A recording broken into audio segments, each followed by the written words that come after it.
ನಮ್ಮ ಹತ್ರ ಅನಿವಾರ್ಯ ಇಲ್ಲ, ಕಾಂಗ್ರೆಸ್ ಇದೆ, ಕಾಂಗ್ರೆಸ್ ವೋಟ್ ಹಾಕಿದೀವಿ, ಕರೆಕ್ಟು. ಅದು ಕಳೆದ ರಾಜ್ಯ ಸರ್ಕಾರ ಆಗೋ ಸಂದರ್ಭದಲ್ಲಿ ನೀವು ನೋಡಿದಿರಿ, ಒಂದಲ್ಲ ಒಂದು ಇಶ್ಯೂ ತಗೊಂಡು ನಮ್ಮ ಮೇಲೆ ದಬ್ಬಾಳಿಕೆಗಳು ನಿರಂತರ ನಡೀತಾನೆ ಇತ್ತು.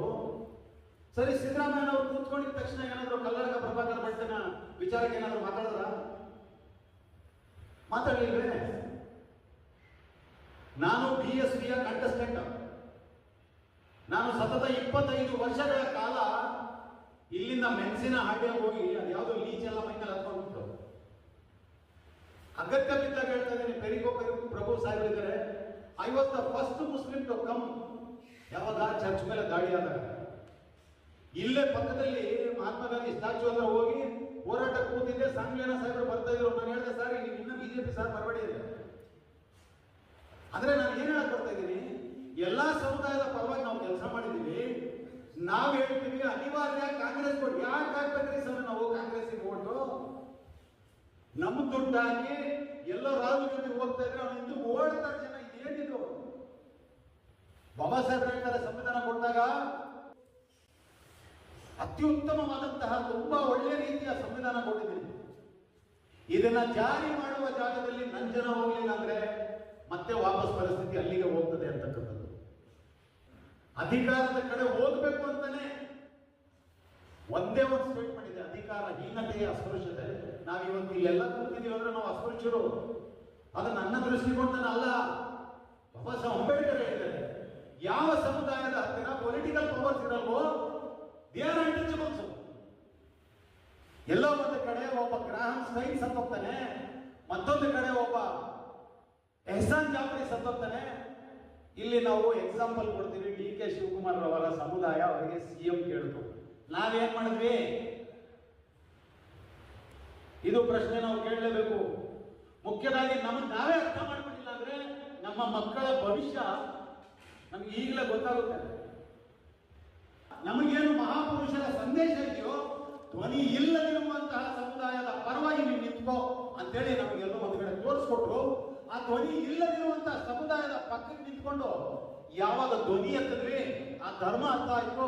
ಕೆಲವೊಬ್ರು ಕ್ರೈಸ್ತರಾದ್ರು, ಕೆಲವೊಬ್ರು ಮುಸಲ್ಮಾನರಾದ್ರು. ಆದರೆ ನಮ್ಮಲ್ಲಿ ದ್ವೇಷ ಇವತ್ತಿಗೂ ಕೂಡ ಮುಸ್ಲಿಂ ಆಗಿರೋ ಕಾರಣಕ್ಕೆ ಅಥವಾ ಕ್ರೈಸ್ತರಾಗಿರೋ ಕಾರಣಕ್ಕೆ ಹೊಡಿತಾ ಇರೋದಲ್ಲ. ಹಳೆಯ ಕಾಲದ ದಲಿತರು ಅಂತೇಳಿ ಇವತ್ತಿಗೂ ಕೂಡ ನಮ್ಮನ್ನ ಟಾರ್ಗೆಟ್ ಮಾಡ್ತಾರೆ. ನಮ್ಮ ಪರಿಸ್ಥಿತಿ ಎಂತದಂದ್ರೆ ಸಮಾಜಕ್ಕೆ ಈಗ ನಿಜವಾದ ರೀತಿಯಲ್ಲಿ ಒಂದು ಪೊಲಿಟಿಕಲ್ ಪ್ರೆಷರ್ ಬೇಕೇ ಬೇಕು. ಯಾಕೆ ಬೇಕು? ರಫೇಲ್ ರಾಜ್ ಸಾಹೇಬ್ ಹೇಳ್ತಾ ಇದ್ರು, ಹೋರಾಟ ಮಾಡಿದ್ರೆ ಮಾತ್ರ ಎಲ್ಲವನ್ನು ಕೂಡ ಪಡ್ಕೋಬಹುದು ಅಂತಕ್ಕಂಥ ವಿಚಾರ. ಆದ್ರೆ ಯಾರ ವಿರುದ್ಧ ಹೋರಾಟ? ಕರೆಕ್ಟ್ ಟೈಮಲ್ಲಿ ಚುನಾವಣೆ ಬಂದ್ರೆ ಮತ್ತೆ ಅನಿವಾರ್ಯ ಇಲ್ಲ ಅಂತ ಅದೇ ಕಾಂಗ್ರೆಸ್ ಹೋಗಿ ಆ ಪುಟ್ಟಿಯಲ್ಲಿ ಬಿದ್ರೆ ಹೆಂಗೆ? ನಮ್ ಗತಿ ಏನ್ ಮತ್ತೆ? ನಮಗೆ ಸೆಕ್ಯೂರಿಟಿ ಬೇಕು, ನಾವೆಲ್ಲೋ ಭಯ ಇದೆ. ಬಿಜೆಪಿ ಯಾರಿಗೂ ಭಯ ಬೀಳೋರು ಅದನ್ನ ನಾವು ದೇವರಿಗೆ ಭಯ ಬೀಳೋದು. ನಮ್ಮ ಹತ್ರ ಒಂದು ಸಂವಿಧಾನ ಇದೆ, ನಮ್ಮ ಮಕ್ಕಳಿಗೆ ಸಂವಿಧಾನ ಹೇಳ್ಕೊಡ್ರಿ ಸಾಕು. ಕಾಂಗ್ರೆಸ್ ವೋಟ್ ಹಾಕಿ JDS ವೋಟ್ ಹಾಕಿ ಅದು ಯಾಕೆ ಹೇಳ್ಬೇಕು? ನಾನು ಕೇಳೋದ್ರಲ್ಲಿ ಒಂದು ಸ್ವಲ್ಪ ಅರ್ಥ ಇದೆ. 1.5 ವರ್ಷ ಆಯ್ತು ಸರ್ಕಾರ ಬಂದು 4% ಇರೋದನ್ನ ಕಿತ್ಕೊಂಡಿರೋಂತ ಮೀಸಲಾತಿ ಇತ್ತು, ವಾಪಸ್ ಕೊಡ್ಬೋದಾಗಿತ್ತಲ್ಲ, ಕೊಟ್ಟಿಲ್ವೇ? ಅಯ್ಯೋ ಎಂತ ದುರಂತ ಅಂದ್ರೆ ಹೇಳಲಿಕ್ಕೂ ನಾಚಿಕೆ ಆಗುತ್ತೆ. ನಾನು ಇಸ್ಲಾಂ ಧರ್ಮದಲ್ಲಿ ಎಲ್ಲ ನಮಾಜ್ ಮಾಡಿದ್ರೆ ಮುಂದೆ ಏನು ಇರಬಾರ್ದು. ಸಿದ್ದರಾಮಯ್ಯ ಮುಂದೆ ನಿಲ್ಸ್ಬಿಟ್ಟು ನಮಾಜ್ ಮಾಡೋರು ಏನ್ರಿ ಕೇಳ್ತಾರೆ? ಅಯ್ಯೋ ನಾಚಿಕೆ ಆಗ್ಬೇಕಲ್ಲ ಇವರಿಗೆಲ್ಲ. ಸೊ ಇಂಥ ಪರಿಸ್ಥಿತಿಯಲ್ಲಿ ನಾವು ಬದುಕ್ತಾ ಇದ್ದೀವಿ. ಎಲ್ಲಿ ಸಾಮಾಜಿಕ ನ್ಯಾಯ? ನಾಳೆ ಮತ್ತೆ ಎಲ್ಲಾದ್ರೂ ಒಂದ್ ಕಡೆ ಗುಜರಾತ್ ಆದ್ರೆ ಬರೀ ಕೂತ್ಕೊಂಡು ಸುಮ್ಮನೆ ಅದೇ ರಾಗ ಅದೇ ಹಾಡು. ಅಸ್ಸಾಮಲ್ಲಿ ಅದೇ ತರ ಕ್ರೈಸ್ತರನ್ನ ದಾಳಿ ಮಾಡಿದ್ರು, ಪಂಜಾಬಲ್ಲಿ ಸಿಖ್ಗಳ ಮೇಲೆ ದಾಳಿ ಮಾಡಿದ್ರು. ಎಲ್ಲೆಲ್ಲ ನಾವು ನೋಡಿಲ್ಲ. ಆವಾಗ ಯಾರು ನಾವು ಇವರು ನಮ್ಮ ಪರವಾಗಿ ಇರ್ತಾರೆ ಅಂತ ಹೇಳಿದ್ವಲ್ಲ, ಅವರೇ ಇದ್ದಿದ್ದು. ಇದೇ ಕಾಂಗ್ರೆಸ್ನವರು, ಇದು RSS ನವರು ಮಾಡೋರೇ. ಇದು ಸಂಘ ಪರಿವಾರ ಅಧಿಕಾರದಲ್ಲಿ ನೀನು ಇದೆಯಾ ತಾನೆ? ಮಾಡಬಹುದಾಗಿತ್ತು ತಾನೆ? ಮಾಡಲಿಲ್ಲ ಕೆಲಸ. ಈ ಕಣ್ಣಿಗೆ ಬಟ್ಟೆ ಕಟ್ಟುವಂತ ಕೆಲಸ ಏನ್ ಮಾಡ್ತಾರೆ ಇದನ್ನ ನಾವು ಅರ್ಥ ಮಾಡ್ಕೋಬೇಕು. ನಾನು ಯಾಕೆ ಎಷ್ಟೊಂದು ನೋವಿಂದ ಹೇಳ್ತಾ ಇದ್ದೀನಿ ಅಂದ್ರೆ, ಇನ್ನು ಎಷ್ಟು ವರ್ಷ ಕೆಲಸ ಮಾಡಬೇಕು? ಇನ್ನು ಎಷ್ಟು ವರ್ಷ ಕೆಲಸ ಮಾಡಬೇಕು? ಒಬ್ಬ ಕ್ರೈಸ್ತ ಕಾರ್ಪೊರೇಟರ್ ಆಗಲಿ ನೋಡೋಣ, ಟ್ರೈ ಮಾಡ್ರಿ, ನಾನು ನಿಮ್ ಜೊತೆಗಿರ್ತೀನಿ. ಕಲ್ಲಡ್ಕ ಪ್ರಭಾಕರ್ ಭಟ್ ವಿಚಾರನ ಸುಮೋಟೋ ಕೇಸಲ್ಲಿ ಸರ್ಕಾರ ತಗೋಬೋದಾಗಿತ್ತು. ಯಾಕೆ ಕಾನೂನು ಚೌಕಟ್ಟಲ್ಲಿ ಅವಕಾಶ ಇಲ್ವಾ? ಇದೆಯಲ್ಲ. ಈ ಗೂಬೆ ಕೂರಿಸುವಂತ ಕೆಲಸ ಮಾಡ್ತಾರಲ್ಲ, ಯಾರು ನಮ್ಮ ಪರವಾಗಿದೆ ಅಂತ ಹೇಳ್ತಿರಲ್ಲ, 2,80,000 ಪ್ರಾಪರ್ಟಿ ಆ ಪಕ್ಷದವರೇ ಪಾಪ ನುಂಗಾಕಿ ನೀರು ಕುಡಿದು ಎಲ್ಲ ಕೂತಿರೋದು. ಸೊ ಇವೆಲ್ಲ ನೋವಿದೆ. ಎಲ್ಲ ಒಂದು ಕಡೆ ಪೊಲಿಟಿಕಲ್ ಪ್ರೆಷರ್ ಗ್ರೂಪ್ ಆಗ್ತದೆ. ಆ ಗ್ರೂಪ್ಗೆ ನಾನು ಕೂಡ ಜೊತೆಗಿರ್ತೇನೆ, ಮಾತಾಡೋದು ಇನ್ನೂ ತುಂಬಾ ಉತ್ತರ ಹೋಗ್ತದೆ. ಎಲ್ಲ ಜಿಲ್ಲೆಗಳಲ್ಲೂ ಕೂಡ ಪಾಪ ದೇವರ ಸೇವಕರು ಏನು ಬಂದು ಕೇಳಲ್ಲ ನಿಮ್ಮ ಹತ್ರ. ಅವರು ಆ ಸೇವಕರು ಎಂತ ಡೆಡಿಕೇಶನ್, ಆ ಡೆಡಿಕೇಶನ್ ನೀವು ಆರ್ಗನೈಸೇಷನ್ ಕೊಟ್ರೆ ಸರ್ಕಾರ ನಿಮ್ದು ಸಹ ಅರ್ಥ ಮಾಡ್ಕೊಳ್ಳಿ. ಈ ಡೆಡಿಕೇಶನ್ ಎರಡು ಸಮುದಾಯದಲ್ಲಿ ಸಿಗುತ್ತೆ, ಅದು ಮುಸ್ಲಿಮರಲ್ಲಿ, ಕ್ರೈಸ್ತರಲ್ಲಿ. ದೇವರ ಸೇವಕರು ಕರೆಕ್ಟ್ ನಮ್ಮ ಮೇಲೆ ದಾಳಿ ಆದಾಗ ಬರೀ ಅಲ್ಹಮ್ದುಲಿಲ್ಲಾ ಇರಲಿಲ್ಲ ಅಲ್ಲ, ಬರೀ ಪ್ರೇಸ್ ಲಾರ್ಡ್ ಅಲ್ಲ ಸರ್. ಕೆಲಸ ಮಾಡಬೇಕಾದ್ರೆ ಪ್ರಾಕ್ಟಿಕಲ್ ಆಗಿ ನಮಗೆ ಪ್ರವಾದಿ ಮೊಹಮ್ಮದ್ ಅವರಾಗ್ಲಿ, ನಾವು ನಂಬಿರುವಂತಹ ಮಹಾಪುರುಷ ಜೀಸಸ್ ಕ್ರೈಸ್ಟ್ ಆಗಲಿ, ಇವರೆಲ್ಲ ಮಾಡಿ ತೋರಿಸಿದ್ದಾರೆ. ನೀವು ಯಾವ ವ್ಯವಸ್ಥೆಯ ವಿರುದ್ಧ ಮಾತಾಡ್ತೀರಾ ಆ ವ್ಯವಸ್ಥೆ ನಿಮ್ಮ ಮೇಲೆ ತಿರುಗಿ ಬೀಳೋದು ಸಹಜ ಇರಲ್ಲ. ಅದಕ್ಕೊಂದ್ ಕಡೆ ಮತಾಂಧ ಅಂತ ಹೆಸರು ಕೊಡ್ತಾರೆ, ಒಂದು ಕಡೆ ಟೆರರಿಸ್ಟ್, ಅದಕ್ಕೆಲ್ಲ ಭಯ ಬಿದ್ರೆ ಆಗುತ್ತ ಕೆಲಸ ಆಗಲ್ಲ. ನಾವೆಲ್ಲ ನಮ್ಮ ಬಿಸ್ನೆಸ್ ಲೆಕ್ಕಾಚಾರದಲ್ಲಿ ಎಲ್ಲೋ ಒಂದು ಕಡೆ ಮನೆಗೆ ಹೋದೆ ಇಂಟೀರಿಯರ್ ಕೆಲಸಕ್ಕೆ ಆತ ಫೇಸ್ ನೋಡ್ರೆ ನಿಮ್ಗೆಲ್ಲ ನೋಡಿದಿನಲ್ಲ, ಅವನ ಅಲ್ಲೇ ಯೂಟ್ಯೂಬ್ ಅಲ್ಲಿ ಚೆಕ್ ಮಾಡ್ದ, ಇಲ್ಲ ರೀ ಈಗ ನಮ್ಮ ಕೆಲಸ ಮಾಡೋ ಉದ್ದೇಶ ಇಲ್ಲ. ಒಂದು ಕಡೆ ಹೊಟ್ಟೆಗೂ ಬಟ್ಟೆ ಕಟ್ಕೊಂಡೋದು, ಒಂದು ಕಡೆ ಚಳವಳಿ ಏನ್ ಮಾಡ್ಬೇಕು ಕನಿಷ್ಠ ನಾವು ಯೋಚನೆ ಮಾಡೋಂಥ ಪರಿಸ್ಥಿತಿಯಲ್ಲಿ ಬದುಕ್ತಾ ಇರೋದು. ಏನ್ ಮಾಡಿ ನಮ್ಮ ಹತ್ರ ದಾರಿ ಏನಿದೆ, but we are the creative peoples. ನಾವು ಇತಿಹಾಸ ನೋಡಿದಾಗ ಬಾಬಾ ಸಾಹೇಬ್ ಹೇಳ್ತಾರೆ, ಇತಿಹಾಸ ಮರೆಯುವವರು ಇತಿಹಾಸ ಸೃಷ್ಟಿಸಲಾರದು ಅಂತೇಳಿ. ನಾವು ಇತಿಹಾಸ ನೋಡಿದಾಗ ಇಡೀ ವಿಶ್ವಕ್ಕೆ 3 ಸಿವಿಲೈಸೇಷನ್ ಇದೆ. ಒಂದು ಮೆಸೊಪೊಟಮಿಯಾ, ಒಂದು ನೈಲ್ ವ್ಯಾಲಿ, ಒಂದು ಇಂಡಸ್ ವ್ಯಾಲಿ ಸಿವಿಲೈಸೇಷನ್. ಏನು ವಿಶ್ವದಲ್ಲಿ ಮೆಸೊಪೊಟಮಿಯಾ ಮತ್ತು ನೈಲ್ ವ್ಯಾಲಿ ಸಿವಿಲೈಸೇಷನ್ ಅವರ ಅಮಾನುಷ್ಯ ಕೆಲಸ ನಡೀತದೋ ಅಂತ ಸಂದರ್ಭದಲ್ಲಿ ಇಂಡಸ್ ವ್ಯಾಲಿ ಸಿವಿಲೈಸೇಷನ್ ಜನ ಅದರ ವಿರುದ್ಧ ನಿಂತ್ಕೊಳ್ತಾರೆ ಅಂತಕ್ಕಂಥದ್ದು ಗ್ರಂಥಗಳಲ್ಲಿ ಸಿಗ್ತದೆ ನಮಗೆ. ನಾವು ಆ ಯೋಚನೆ ಮಾಡಿಲ್ಲ, ನೋಡಲಿಲ್ಲ. ನಮ್ಮ ಮಹಾಪುರುಷ ತಥಾಗತ ಗೌತಮ ಬುದ್ಧನ ಹಾದಿಯಲ್ಲಿ ನಾವು ಬದುಕ್ತಾ ಇದೀವಿ.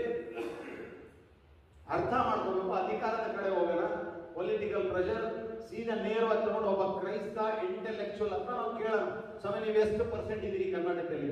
Sir ಎಷ್ಟಿರ್ಬೋದು sir? 6-7% ಸಾಹೇಬರು ಹೇಳ್ತಿದ್ದಾರೆ, ಅಧಿಕೃತವಾಗಿಲ್ಲ. ನಾನು ಒಬ್ಬ ಮುಸ್ಲಿಂ ಆಗಿ 14%. ಯಾರೋ ಬರೀ ಭಾಷಣದಲ್ಲಿ ಹೇಳ್ತಾರೋ 14% ಅದು. ಬಟ್ ನಮ್ಮಲ್ಲಿ ನೀವು ಚೆಕ್ ಮಾಡಿ ಸರ್, ನಾವು ಬೀಫ್ ಜಾಸ್ತಿ ತಿಂತೀವಿ, ಮಕ್ಕಳು ಜಾಸ್ತಿ ಇದಾರಲ್ಲ ನಮ್ಮಲ್ಲಿ. 14% ಹೆಂಗಾಯ್ತು ಅಂತ 20 ಇರ್ಬೇಕಲ್ಲ ಸರ್ ಅಟ್ಲೀಸ್ಟ್. ನೀವು ಕೂಡ 8ಗಿಂತ ಜಾಸ್ತಿ ಇರ್ಬೋದು. ನಿಮಗೆ ಪಾಪ್ಯುಲೇಷನ್ ಎಷ್ಟಿದೆ ಅಂತ ಗೊತ್ತಾದ್ರೆ ತಾನೇ ನಿಮಗೆ ಪ್ರಾತಿನಿಧ್ಯ ಕೊಡ್ಬೇಕಾಗಿರೋದು. ನಮ್ಮ ಪಾಪ್ಯುಲೇಷನ್ ತೋರಿಸ್ಕೊಟ್ಟಿಲ್ಲ ಅಂದ್ರೆ ಅಂತ ಸರ್ಕಾರ ನಮ್ಗೆ ಬೇಕಾಗುತ್ತಾ? ಸೊ ಇದನ್ನ ನಾವು ಕೆಲಸ ಮುಂದೆ ಏನು ಮಾಡಬೇಕು, ಕೆಲವೊಂದು ವಿಚಾರ ಈ ಮೈಕ್ ಇಲ್ಲದೆ ಬೇರೆ ಕಡೆ ಮಾತಾಡೋಣ, ಪರ್ಸನಲ್ ಆಗಿ ಮಾತಾಡೋಣ. ಬಿಕಾಸ್ ಯಾರ ವಿರುದ್ಧ ನಾವು ಮಾತಾಡ್ತೀವೋ ಅವರೆಲ್ಲ ಒಳಗಡೆ ಕುತ್ಕೊಂಡು ಷಡ್ಯಂತ್ರ ಮಾಡೋಂಥವ್ರು. ಆ ಷಡ್ಯಂತ್ರ ಮಾಡೋಂಥವ್ರ ವಿರುದ್ಧ ನಾವು ಕೂಡ ಅದಕ್ಕೆ ಕುತ್ಕೊಂಡು ಮಾತಾಡ್ಬೇಕಾಗ್ತದೆ ಅಲ್ವಾ? ನಾನೇನ್ ಹೇಳ್ತಾ ಇದ್ರೆ, ಮುಸಲ್ಮಾನರು ಮತ್ತೆ ಕ್ರೈಸ್ತರು ಏಕದಮ್ ಒಂದು ರೋಡ್ ಆಗಿ ಬಂದು ಹೇಳಿದ್ರಿ ಮಾತಾಡೋಣ. ನಮ್ದು ಎಷ್ಟು ಪಾಪ್ಯುಲೇಷನ್ ಇದೆ ತೋರಿಸ್ರಿ, ನೀವು ಪ್ರಾತಿನಿಧ್ಯ ಕೊಡೋದು ಬೇಡ, ತೋರಿಸಿ ಅನ್ನೋ ಕೆಲಸ ಮಾಡ್ಕೊಂತೀವಿ. ನಮಗೆ ಗೊತ್ತಿದೆಯಲ್ಲ, ನಮ್ಮ ಅಪ್ಪ ಸಂವಿಧಾನ ಕೊಟ್ಟಿದಾರಲ್ಲ ಸರ್, ಆ ಸಂವಿಧಾನದ ಪ್ರಕಾರ ನಮಗೆ ಪರ್ಸೆಂಟೇಜ್ ಗೊತ್ತಾದ್ರೆ ಪಕ್ಕದಲ್ಲಿರುವಂತಹ ನ್ಯಾಯಾಲಯಕ್ಕೆ ಹೋಗ್ತೀವಿ, ಎಲ್ಲ ಒಂದ್ ಕಡೆ ಕೇಳ್ತೀವಿ. ನಮ್ಮಲ್ಲಿ ಅಡ್ವೊಕೇಟ್ಸ್ ಇಲ್ವಾ? ಸಾಕಷ್ಟು ಕೆಲಸಗಳಿದೆ.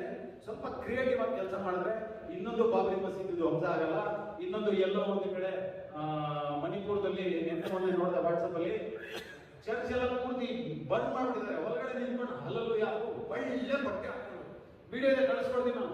ಒಳ್ಳೆ ಬಟ್ಟೆ ಹಾಕೊಂಡು ಹಲಲುಯ ಹೋಗ್ತಾ ಇದ್ರೆ ಒಳಗಡೆ ಚರ್ಚ್ ಹೋಯ್ತಲ್ಲ, ಅದ್ರ ಬಗ್ಗೆ ಏನು? ಸಾಹೇಬ್ರವ್ರು ಮಾತಾಡಿದ್ರು, ಬಾಬರಿ ಮಸೀದಿ ಧ್ವಂಸ ಆದ್ಮೇಲೆ ನಾನು ಚಳವಳಿಗೆ ಬಂದೆ. ನಾನು ಈಸ್ ನಾಟ್ ಎ ಮುಸ್ಲಿಂ ಅಲ್ವಾ? ಈ ಡೆಡಿಕೇಶನ್ ಎಲ್ಲಿ ಸರ್ ಸಿಗ್ತದೆ? ಪ್ರೊಫೆಸರ್ ಇಂಗ್ಲಿಷ್ ಎಲ್ಲ ಒಂದ್ ಕಡೆ ಟ್ಯೂಷನ್ ಕೊಡ್ತಾ ಇದ್ರೆ ಫಾರ್ಚುನರ್ ಗಾಡಿಯಲ್ಲಿ ಬರ್ಬೋದಾಗಿತ್ತು. ಏನಕ್ಕೆ ಬೇಕು ಇವ್ರಿಗೆ?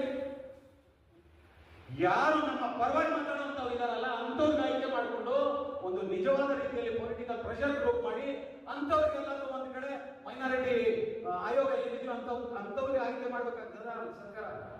1,60,000 ಮುಸ್ಲಿಮರು ಇದಾರಲ್ಲಿ. ಗೆಲ್ಲೋದೊಬ್ಬ ಜಾತಿ ನಮ್ ದುರಂತ ಏನು ಮಾಡಕ್ಕಾಗಲ್ಲ.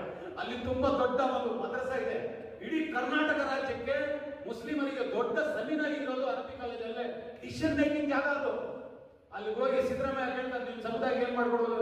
ಯಾವ ಬೋರ್ವೆಲ್ ತಲಾಕ್ ದಿವಸ ಅಂತಾರೆ. ಇಂಥವ್ರನ್ನ ಕಟ್ಕೊಂಡು ಆ ಸೆಮಿನಾರಿಯಲ್ಲಿ ಬೋರ್ವೆಲ್ ಹಾಕೊಡಿ ಅಂದ್ರೆ ಸಮುದಾಯ ಎಲ್ಲ ಬರ್ತೀವಿ. ಸೊ ಇದೆಲ್ಲ ಸಮಸ್ಯೆಗಳಿದೆ, ಇನ್ನೂ ಹಲವಾರು ಸಮಸ್ಯೆಗಳಿದೆ. ಸೊ ಇದನ್ನೆಲ್ಲ ನಾವು ಸರಿಪಡಿಸ್ಬೇಕಾದ್ರೆ ಒಂದು ಒಂದು ಪೊಲಿಟಿಕಲ್ ಪ್ರೆಷರ್ ಗ್ರೂಪ್ ಬೇಕು, ಅದರ ಜೊತೆಗೆ ಒಂದು ಇಂಟೆಲೆಕ್ಚುಯಲ್ ಗ್ರೂಪ್ ಬೇಕು.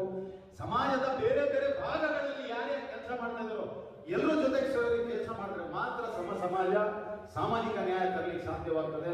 ನಾನು ತುಂಬಾ ಜಾಸ್ತಿ ಹೇಳದೆ ಅನ್ಸುತ್ತೆ, ದಯಮಾಡಿ ಕ್ಷಮಿಸಿ. ಜೈ ಭೀಮ್.